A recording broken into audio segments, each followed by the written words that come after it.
Ah, siya.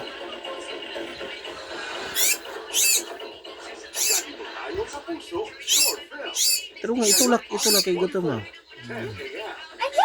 Lapil, manimok ko.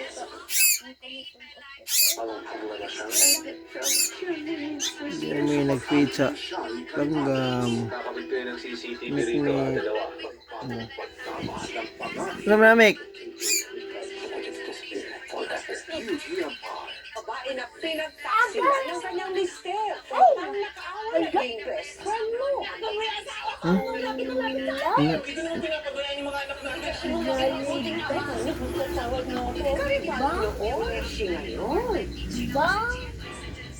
Nalib.